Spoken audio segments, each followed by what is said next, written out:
consideraciones básicas para el bienestar y seguridad de los niños en refugios de emergencias. Esta es la sección La resiliencia personal y profesional desde las experiencias del trauma.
Antes de iniciar esta discusión, es importante reconocer que el contenido de este módulo fue desarrollado por la doctora Amy Nitzat, directora del Instituto para Desastres y Salud Mental de la Universidad Estatal de Nueva York en New Paltz, en colaboración con la iniciativa Resilient Children, Resilient Communities.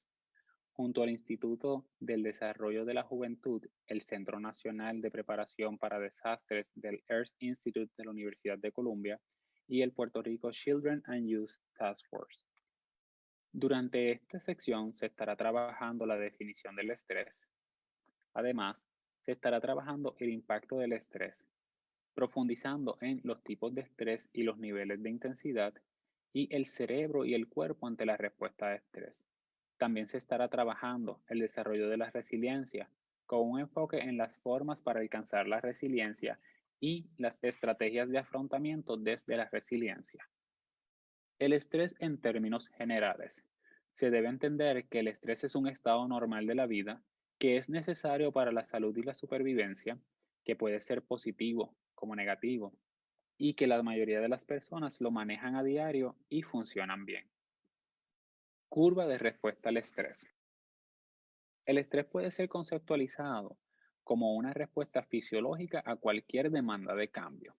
Si nos fijamos en la imagen que se muestra en esta diapositiva, vemos cómo el estrés puede ser tanto interno como externo y cómo va a crear unas presiones o influencias en el desarrollo del individuo. La forma en la que manejamos dicho estrés, la forma en la que lo percibimos, la forma en la que lo experimentamos, es la que va a determinar la manera en la que puede ser un estrés útil y necesario para la vida o una manifestación de estrés dañino para la persona. Tipos de estrés y su impacto. Hay 4 tipos de estrés que van a ser identificados y de estos simplemente vamos a cubrir 3. En primer lugar, se encuentra el estrés general. Segundo, estrés acumulativo. Tercero, estrés agudo. Y cuarto, estrés traumático. Estrés acumulativo. Con esto nos referimos a que es un estrés acumulado, un estrés generalizado sin atender. De igual forma, hay rutas que nos llevan al estrés destructivo. Este produce cambios negativos en la salud física y mental del individuo, en su desempeño, en sus relaciones y hasta en su personalidad. Por lo cual, debemos entender que este estrés acumulativo en algún momento fue un estrés generalizado que no se atendió de manera adecuada o que no se atendió a tiempo. Empieza a acumularse y empieza a tener un impacto nocivo en el individuo. Estrés agudo es la respuesta del cuerpo a alguna situación percibida como peligrosa o amenazante. Es la respuesta autónoma de lucha o huida según el cuerpo se aliste para defenderse, por lo cual esta forma de estrés es necesario para la preservación y supervivencia del individuo. Estrés, crisis y trauma. El estrés vivido por causa de un trauma puede experimentarse como una experiencia abrumadora o como una experiencia fuera de lo normal. Entendamos que hay unas instancias, tal como se evidencian en la imagen que acompaña esta diapositiva. Vemos que hay un círculo con 3 categorizaciones. Desde la parte externa hasta la parte interna vemos el término estrés en ese círculo exterior. Vemos la palabra crisis en el círculo intermedio y vemos la palabra trauma en el círculo del centro. ¿Por qué se presentan de esta manera? Porque el estrés es todo aquello que yo experimento a diario, todo aquello que me impulsa a hacer algo, todo aquello que me impulsa a tomar decisiones. Sin embargo, en una segunda instancia, el círculo central o intermedio, las crisis, son aquellas vivencias que me hacen tomar o ejecutar cambios, cambios en la rutina, cambios en mi modo de actuar, cambios que se pueden ejecutar con una experiencia previa, o sea, hay un conocimiento, hay unas estrategias y o competencias aprendidas que me facilitan a ejecutar y operacionalizar ese cambio, aunque no sea necesariamente agradable. Pero por su parte, el trauma, que es el círculo del centro, no permite o no identifica referentes en el individuo para poder entender y comprender esta vivencia. Esta vivencia que ha ocasionado o que es clasificada, debo decir, como un trauma, es aquella de la cual yo no tengo trasfondo, es aquella la cual es alarmante y que es nueva para mí. Por lo cual, no es una experiencia estresante, no es una experiencia de crisis, es una experiencia de trauma, en la cual yo me encuentro en un espacio sin referente, en la cual yo tengo que empezar a construir desde lo que haya quedado tras el resultado de esa vivencia o experiencia. Igualmente, si nos fijamos en la imagen, hay otro círculo fuera de este círculo grande que se presenta con las 3 categorías, que también está identificado con la palabra trauma. ¿Por qué? Porque el trauma puede manifestarse desde el interior de la persona por una vivencia personal o puede manifestarse por una vivencia o experiencia externa al individuo. Es importante que tengamos eso en consideración porque una vivencia traumática puede estar clasificada o identificada de manera interna o de manera externa o incluso en ambas. Hay una experiencia interna y hay una experiencia social o externa al individuo. Posteriormente seguiremos profundizando para poder comprender a mayor cabalidad lo aquí explicado. El estrés y el cerebro. Durante estas próximas diapositivas vamos a estar analizando cómo el estrés y los eventos traumáticos, que no es lo mismo, tienen un impacto en la neurología del individuo. Cerebro emocional. El cerebro emocional puede ser visto como el monitor de peligro y metafóricamente lo podemos clasificar como un sistema de alarma. Este juzga lo que es placentero o lo que nos puede causar temor. Es árbitro de lo que es o lo que no es fundamental para la supervivencia y también asiste a la toma de decisiones rápidas, pero esta toma de decisiones no es afinada. Este cerebro emocional es el primero en desarrollarse, por lo cual está formado por las primeras experiencias de la infancia que dan forma al mapa emocional del niño. Por otro lado, el cerebro racional se enfoca en entender y analizar el mundo a nuestro alrededor. El mismo es responsable de interpretar todas nuestras experiencias. El mismo regula las funciones ejecutivas o formales. Entiéndase, planificación y toma de decisiones, determina las secuencias de las acciones y también predice las consecuencias de nuestras acciones. Igualmente, previene las respuestas impulsivas. Este cerebro racional funciona más lento que el cerebro emocional, pero es más afinado. Reconozcamos algo, al decir que el cerebro emocional es más rápido que el cerebro racional, hablamos de milisegundos de diferencia uno versus el otro. Por lo cual, ¿verdad? No debemos ver que un cerebro o que un componente de nuestra neurología es más lento que el otro, sino que prácticamente, ¿verdad? Cuando uno se activa, milisegundos posterior, el otro ya también está trabajando. La alarma de incendio y la torre de vigilancia. Primero, el cerebro emocional, la alarma de incendios, detecta una posible amenaza. Ejemplo, un factor estresante, un desastre natural, una vivencia traumática. Luego, el cerebro racional, que va a ser la torre de vigilancia, examina la amenaza potencial, establece el plan de acción y activa un plan. Entonces, el cerebro emocional, la alarma de incendios, regresa a su estado inicial y continúa el monitoreo. De esta manera es que nuestra neurología trabaja a diario. Este componente de nuestro cerebro, que es el emocional, que percibe y detecta las amenazas, va a enviar un aviso a todo nuestro cuerpo en pos de la preservación de nuestra integridad, de nuestra supervivencia. Milisegundos posterior a esta señal, el cerebro racional, esa torre de vigilancia, va a analizar qué está ocurriendo, va a aplicar o a proponer un plan de acción a seguir y automáticamente nuestro cerebro emocional se vuelve a regular y llegamos a un equilibrio.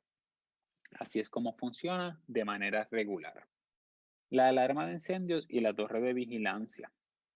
En el día a día, manejar el estrés adecuadamente se basa en un equilibrio saludable entre las partes emocional y racional del cerebro. En momentos de estrés extremo y traumático, la alarma de incendio suena constantemente, lo que sugiere peligro.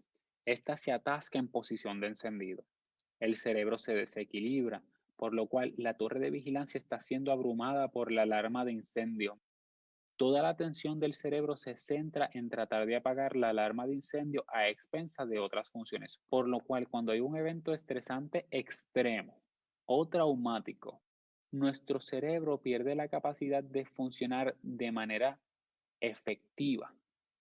¿Por qué? Porque las señales del cerebro emocional se mantienen de manera constante y de manera abrumadora, ocupando todas nuestras funciones y privando a que el cerebro emocional pueda hacer una evaluación de la situación y que pueda proponer un plan para regular esa alteración emocional. Estrés en el contexto actual. Factores estresantes preexistentes que podemos identificar en nuestro aquí y ahora. Primeramente, la pandemia es un elemento invisible, impredecible y es una situación crónica pero cambiante, rápidamente cambiante. Por otro lado, se encuentran las injusticias sociales. Estas son crónicas, son agudas, son traumáticas, son diversas. Resultado, necesidad constante de adaptación con un aumento de nuestros niveles básicos de estrés combinados con múltiples incidentes de estrés agudo, por lo cual Estas situaciones o experiencias que podemos identificar que están afectando el mundo en general, a todas las personas en general, van a proponer unos cambios constantes a hiperacelerados y van a generar unas alteraciones en los niveles básicos de estrés, causando un desequilibrio en la manera en la que el cerebro puede percibir el mundo y en la manera en la que el cerebro puede operacionalizar nuestras ejecuciones básicas y formales. Desarrollar la resiliencia personal frente al estrés. En las próximas diapositivas vamos entonces a profundizar en lo que es resiliencia y cómo este elemento puede ser útil para que podamos sobreponernos a las condiciones de estrés extremo y o eventos traumáticos. Resiliencia. Con resiliencia nos referimos a ser capaz de permanecer o regresar rápidamente a un estado de equilibrio fisiológico, emocional y mental después de haber sido perturbado. En otras palabras, es mantener la habilidad de responder versus reaccionar ante situaciones difíciles. Responder versus reaccionar. Cuando hablamos de responder, significa que estamos en una zona verde. ¿A qué nos referimos con esto? El cerebro emocional y racional están equilibrados. El cuerpo está en un estado de relajación.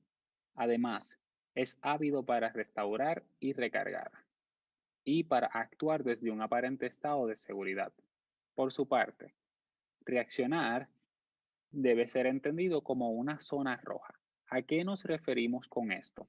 El cerebro está en un estado de lucha-huida, los sistemas inmunológico, cardiovascular, hormonal y digestivo del cuerpo están alterados y se actúa desde una sensación de desequilibrio y aparente estado de peligro. Los tres niveles de la práctica de resiliencia. Prepararse y practicar son las claves del éxito. En momentos de estrés, es mucho más fácil activar una estrategia preexistente que desarrollar una sobre la marcha. Por lo cual, el nivel número uno para la práctica de la resiliencia será reducción del estrés en momentos estresantes.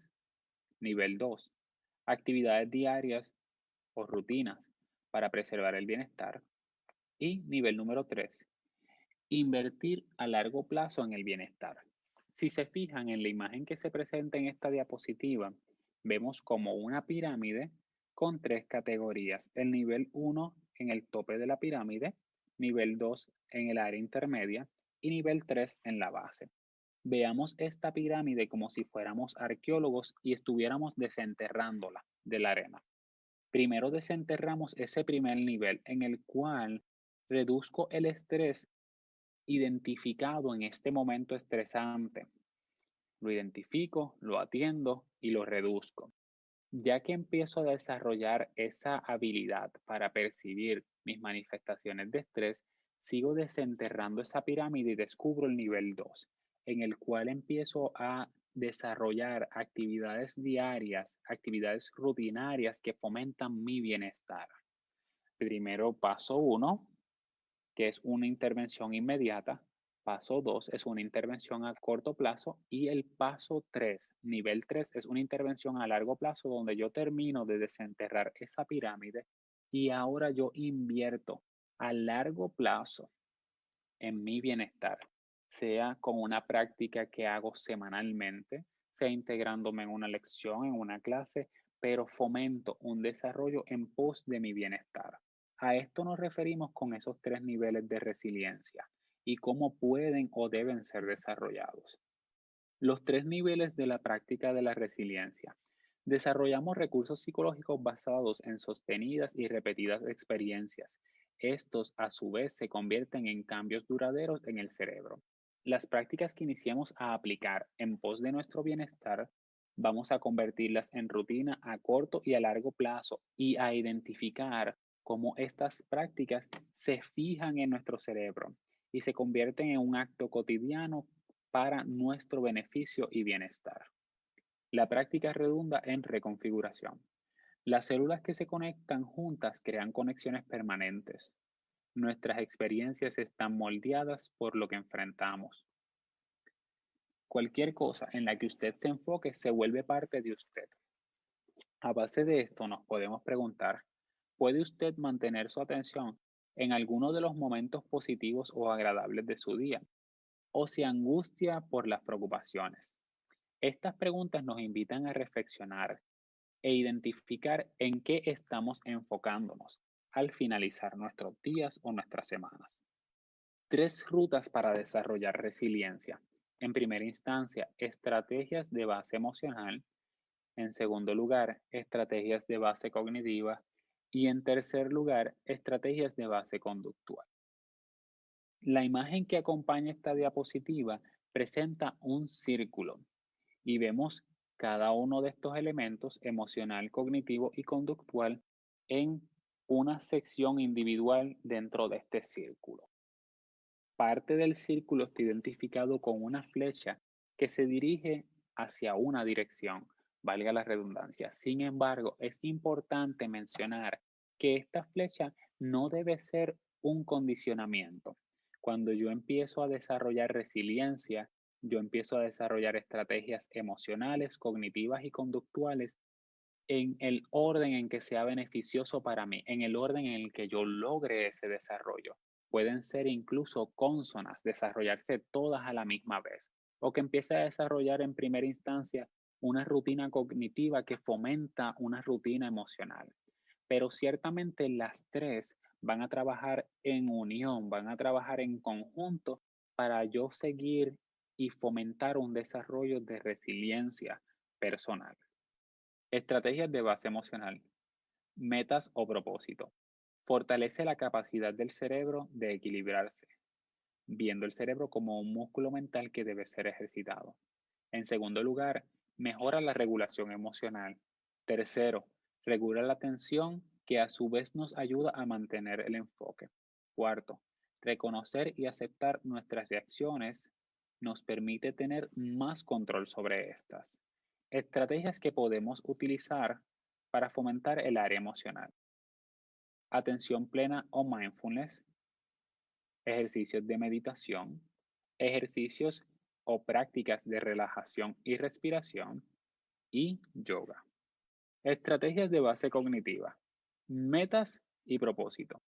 Evita la activación constante del sistema de lucha o huida. Combate el parcialismo negativo del cerebro. Algunas estrategias a utilizar. Autodiálogo. Y durante esta estrategia podemos hacernos las siguientes preguntas.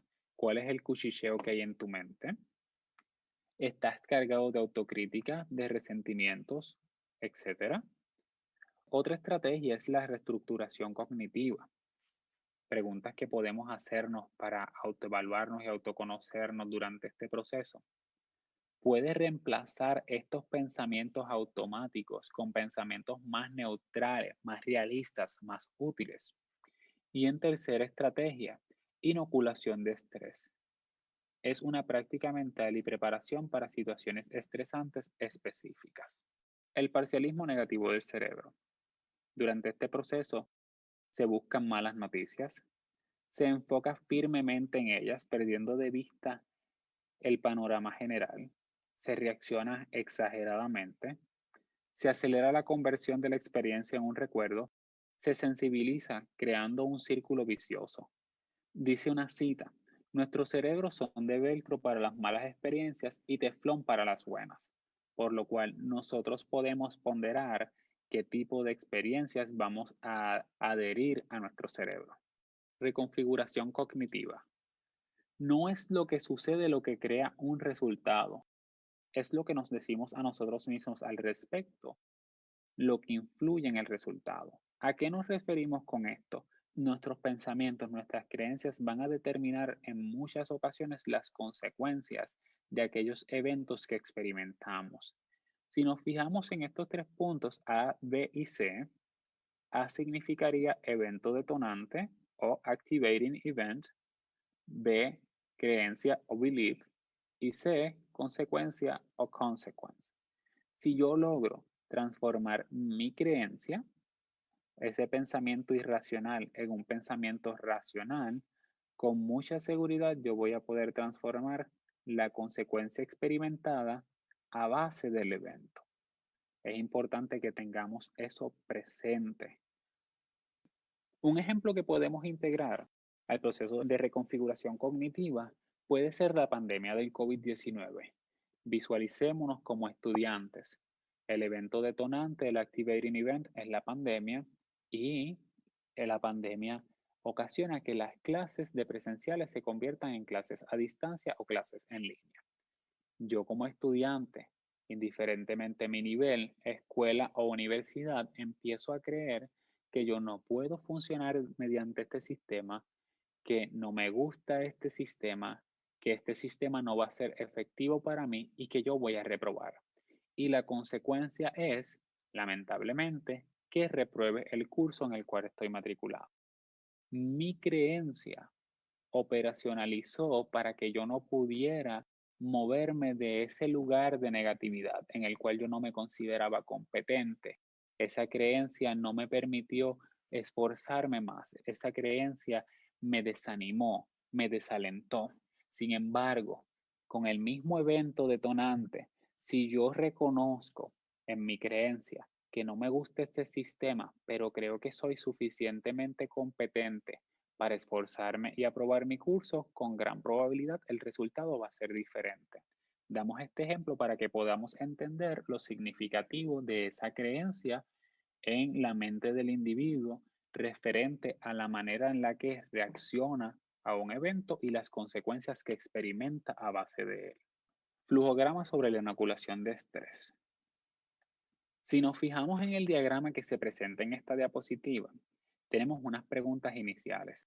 ¿Cuáles son tus factores estresantes específicos? Es importante que los podamos clasificar. Una vez clasificados o identificados, debo decir, vamos a hacernos otra pregunta. ¿Cómo veo cada uno de estos estresores? Y hay dos categorías. ¿Lo veo como una amenaza o como un reto? Vamos a abordar primeramente la categoría de amenaza. Y a base de esta categoría surge una pregunta. ¿Cómo puedo reconfigurar esto en un reto? Pues puedo utilizar autodiálogo positivo, recordar mis fortalezas y buscar apoyo.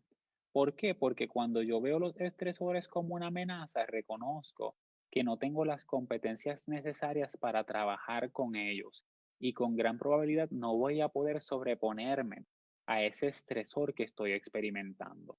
Por lo cual la teoría nos invita a tener una reflexión conmigo mismo, identificar mis fortalezas y buscar apoyo con un único objetivo, de que ese estresor, esa experiencia que yo veía como una amenaza, yo la pueda empezar a ver como un reto. Ahora, viéndola como un reto, me hago la siguiente pregunta. ¿Esto es algo que yo puedo controlar o que yo puedo cambiar? Si la respuesta es sí, lo puedo controlar, pues entonces intente estrategias de afrontamiento para ese problema, ese estresor. ¿Qué tipo de estrategias de afrontamiento? Romper el problema en partes para que sea más fácil de manejar, utilizar estrategias de solución de conflictos, de problemas, hacer tormenta de ideas, ¿verdad? Un brainstorming para identificar estrategias, herramientas que yo puedo usar para atender la problemática y desarrollar habilidades o fortalecer habilidades para intervenir con este estresor o esta problemática. Por su parte, si es algo que yo no puedo controlar, pero sí puedo cambiar, voy a intentar estrategias de afrontamiento enfocadas en emociones. Pues voy a fomentar la relajación personal, a fomentar un sentido de tolerancia ante la ansiedad, a regular mis emociones de manera efectiva, a manejar mi ira de manera efectiva y a fomentar el desarrollo de habilidades de entretenimiento, cosas que me puedan distraer, cosas que puedan hacer que no me enfoque en el problema a base de que yo no lo puedo controlar, pero sí puedo cambiar mi realidad. No puedo cambiar el problema, pero sí la manera en la que yo reacciono al problema. En conclusión, lo que haces en tu rutina diaria es menos importante que tomar la decisión de elegir algo diferente y hacerlo con regularidad. Fijar una nueva práctica en nuestro cerebro, fijar una nueva práctica en nuestra rutina para tener una mejor experiencia de vida y una mejor reacción ante los estresores y los eventos traumáticos. Elija algo que sea placentero y conviértalo en una práctica regular. haga algo duradero en vez de solo crear una experiencia positiva temporal. Hacer algo repetidamente, como habíamos mencionado, crea un cambio duradero. Y desarrollar cualquier recurso psicológico es básicamente tener experiencias repetidas que crean cambios duraderos en pos de una función cerebral efectiva y enfocada en nuestro bienestar. Toda esta discusión se enfoca en que nosotros podamos identificar lo que es el estrés y el trauma y sus implicaciones, pero sobre todo poder identificar el cómo nosotros podemos ser seres resilientes al final del día para sobreponernos efectivamente a esos procesos de estrés y esos procesos traumáticos.